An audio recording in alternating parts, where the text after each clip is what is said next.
Azantsikatrany amin'iny fa fanapakevitra maromaro ny tapaka nandritra ny Zakabe fa telon'ny fimpima isany amin'izany ohatra ny fanalavanany hoe fimpima fikambanan'ny mpikabary malagasy ho lasa fikambanan'ny mpikabary eto Madagasikara satria dia efa misandrahaka amin'ny lafy valon'izao tontolo izao tokoa izany fikambanana izany. Naharitra herinandro ny Zakabe fahatelo ny toto-sain'ny fimpima tetsy amin'ny Valin-Tanimena ary nofaranana tamin'ny fomba ofisialy teny Sahamanitra. Nahatratra 500 mahery ny mpizaika ka nahatongavana solotena avokoa ny faritanin'ny fimpima rehetra hatrany Frantsa sy Suisse. Mpikabary any Kanada kosa dia nanaraka mivantana ny fivoriam-be tamin'ny alalan'ny Skype.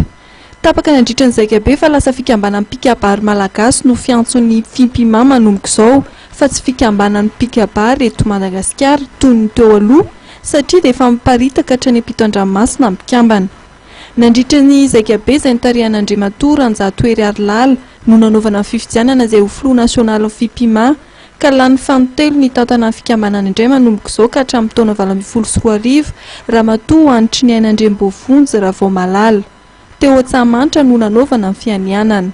Eto anatrehan'ny fikambanan'ny mpikabary malagasy manontolo mianina izao Andriamboavonjy Anitry ny Aina Ravoamalala fa natanteraka tsakany sy andavany ny andraikitra mahafilohan'ny fikambanan'ny mpikabary malagasy na ny fimpima ahy.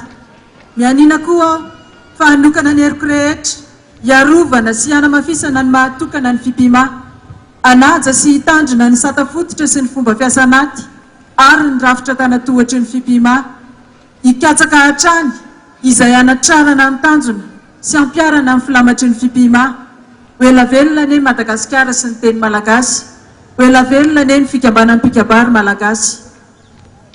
Ny fanindran-dalana tamin'ny lanonana ny fanomezana mari-boninahitra ireo mpikabary navita be ka nanomboka tamin'ny Grand Croix de 2e classe, Grand Officier, Commandeur, Officier hatramin'ny Chevalier de l'Ordre National izany. Fararano-danonana ny teo Antsahamanitra ka dia navoaka tamin'ny fomba ofisialy ny farany herinandro teo ankoa ireo mpianatra kabary avy amin'ny faritanin'ny fimpima. Tomasina Stoliary ary Andia Rakotonjaona Joba avy eto Antananarivo. Any Morondava no anaovana ny Zakabe ny fampianarana ny fimpima amin'ny taona ho avy ary ny faritanin'ny fimpima Atsiranana kosa no ampetrahan'ny Zakabe faha-efatra amin'ny fimpima amin'ny taona 2014.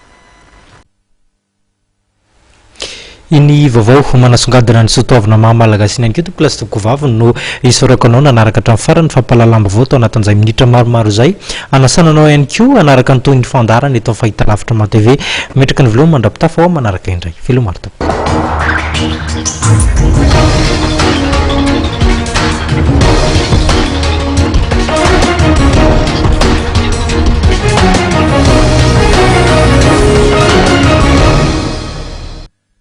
Shoprite, mora indrindra trano.